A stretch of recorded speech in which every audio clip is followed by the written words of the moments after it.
नमस्कार बच्चों, आज हम लोग पढ़ने जा रहे हैं क्या? विद्युत धारा। क्या पढ़ रहे हैं? विद्युत धारा। अब बच गया है क्या? जूल का नियम। जूल का नियम होता क्या है? तो जूल बाबू तीन बात बोला। क्या बात बोला? यदि किसी परिपथ में t समय के लिए विद्युत धारा प्रवाहित हो रही है और उसमें उसका उस परिपथ का प्रतिरोध R है, तो उसमें प्रवाहित धारा का उसमें मान U उसमें प्रवाहित धारा I के वर्ग के समानुपाती होगा। मतलब उसमें जो उष्मा प्रवाहित होगी U, वो उसमें प्रवाहित धारा I के वर्ग के समानुपाती होगा। इसलिए U समानुपाती I स्क्वायर।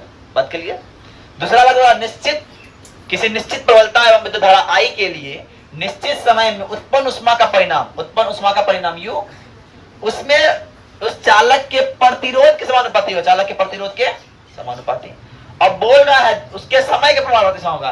किसी दिए गए चालक में एक प्रबलता की धारा भिन्न भिन्न समय तक प्रवाहित करने पर उसमें जो उष्मा का परिणाम होगा U उसके समय के समानुपाती होगा। ये तीन बार जूल बाबू बोला और यही तीन बार जूल का बाबू हमको ध्यान रखना है। कोई दिक्कत? अगर हम तीनों को मर्ज कर दे equation first, second and third से, तो क्या हो जाएगा? U समानुपाती हो जाएगा I स्क्वायर RT का हो जाएगा। अरे हो जाएगा जी, I स्क्वायर RT है समानुपाती। और यही बात तो मेरा इक्वेशन है कि U समानुपाती I स्क्वायर RT होता है। बात क्लियर? अब आते हैं सर, विद्युत शक्ति किसे कहते हैं? विद्युत शक्ति किसे कहते हैं? विद्युत शक्ति की बात करेंगे। किसी विद्युत परिपथ में विद्युत ऊर्जा के व्यय की दर को उस परिपथ का विद्युत शक्ति कहते हैं। जितना विद्युत ऊर्जा खर्च हो रहा है, जितना विद्युत ऊर्जा खर्च कर रहा है, उसका जो खर्च करने का दर है, किस स्पीड में खर्च कर रहा है, उसे बोलते हैं विद्युत शक्ति, है ना? क्या बोलते हैं? विद्युत शक्ति। तो विद्युत शक्ति बराबर होता है विद्युत ऊर्जा बट्टा समय। क्या होता है? विद्युत ऊर्जा बट्टा समय। और विद्युत ऊर्जा का फॉर्मूला होता है, विद्युत ऊर्जा का फॉर्मूला क्या होता है? I square RT। W बराबर I स्क्वायर RT, समय का T होता है। तो क्या हुआ? T खत्म हो गया, क्या बचा? I स्क्वायर RT बचा। इसलिए P बराबर I स्क्वायर RT। इसको और आगे बढ़ाएंगे, अगर हम इसको और आगे बढ़ाएंगे तो हम जानते हैं कि I स्क्वायर क्या होता है? V बट्टा R होता है। अरे होता है कि ना? I की जगह V स्क्वायर R स्क्वायर।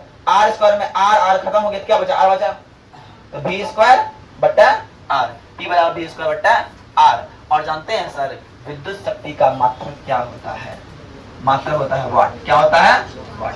क्या होता है? विद्युत शक्ति का मात्रक क्या होता है? वाट होता है। और एक वाट बराबर एक जूल पर एक सेकंड होता है। तो वाट बराबर पूछे तो जूल प्रति सेकंड। वाट बराबर जूल प्रति सेकंड। इसका मतलब क्या है? विद्युत शक्ति का दो मात्रक, एक मात्रक वाट और एक मात्रक जूल पर सेकंड। एक मात्रक वाट, एक मात्रक जूल पर सेकंड। विद्युत विभव का दो मात्रक, एक मात्रक वोल्ट और एक मात्रक जूल पर कूलम। बात समझ में आ रही है? एक मात्रक वोल्ट और एक मात्रक जूल पर कूलम। और यहाँ एक मात्रक वाट, एक मात्रक जूल पर सेकंड। बात समझ में आई? चलो आगे बताते हैं। अब देखिए, विद्युत ऊर्जा क्या होता है? किसी चालक में आवेश के प्रवाह से ऊर्जा व्यय होती है। आवेश के प्रवाह से ऊर्जा क्या होती है? व्यय होती है। और उस व्यय ऊर्जा को विद्युत ऊर्जा कहते हैं। जितना ऊर्जा का व्यय हुआ, उस व्यय ऊर्जा क्या बोलते हैं? विद्युत ऊर्जा कहते हैं। इसे W द्वारा दर्शाया जाता है। इसका मात्रक क्या होता है? इसका मात्रक जूल होता है। इसका मात्रक क्या होता है? जूल होता है। इसका मात्रक क्या होता है? जूल होता है। और W बराबर Q भी होता है। Q भी होता है। अब आते हैं, एक यूनिट क्या होता है? घर में हमारा जो बिजली आता है, बिजली बिल आता है, यूनिट में आता है। इस बार इतना यूनिट बिजली हुआ, इस बार इतना यूनिट बिजली बिल हुआ, हो रहा है कि नहीं? तो क्या बोलते हैं? यदि परिपथ में 1000 वाट का उपस्कर 1 घंटे तक चलाया जाए तो 1 किलोवाट विद्युत ऊर्जा, 1 किलोवाट विद्युत ऊर्जा का उपभोग होता है, जिसे 1 यूनिट कहते हैं। जिसे 1 यूनिट कहते हैं, है ना? वही ना लास्ट है। जैसे 1 यूनिट क्या कहते हैं? 1 यूनिट कहते हैं। क्या कहते हैं? 1 यूनिट। मान लो हमारे घर में क्या है? 1000 वाट का कोई बल्ब लगा दे, कोई हीटर लगा दे, क्या लगा दे, कोई हीटर लगा दे। अब देखिए, अगर मान लो हम क्या करते हैं, 1 किलोवाट का विद्युत धारा, 1 किलोवाट का कोई उपकरण लगाकर कोई सामान लगाते, फ्रिज लगाओ, हीटर लगाओ, कुछ भी लगाओ, वो लगाने के बाद 1 घंटे तक चलाते हैं, तो कितना बिजली बिल आएगा, 1 किलोवाट बिजली बिल जाएगा। कितना आएगा, 1 किलोवाट। और इसी 1 किलोवाट को हम लोग क्या बोलते हैं, 1 यूनिट कहते हैं, क्या कहते हैं। और 1 यूनिट में बिजली में 3.6 गुना 10 का पावर 6 जूल बिजली का हम लोग व्यय करते हैं, खर्च करते हैं। और उसके बाद एक लास्ट है विद्युत बल्ब। ये वीवीआई चीज है, 2 नंबर पूछता है अक्सर, 2 नंबर में।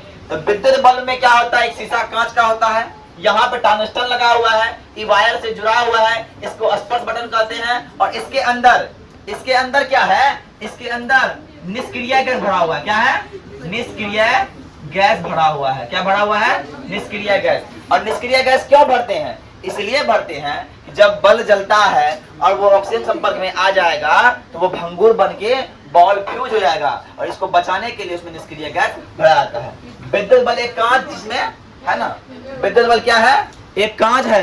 विद्युत बल्ब क्या है, एक कांच है जिसमें निष्क्रिय गैस नाइट्रोजन से आयरन भरा रहता है, अतः विद्युत धारा प्रवाहित करने के लिए टंगस्टन जलकर चमकने लगता है और हम बोलते हैं बल्ब जल गया। यही चीज है। धन्यवाद। जय हिंद, जय भारत।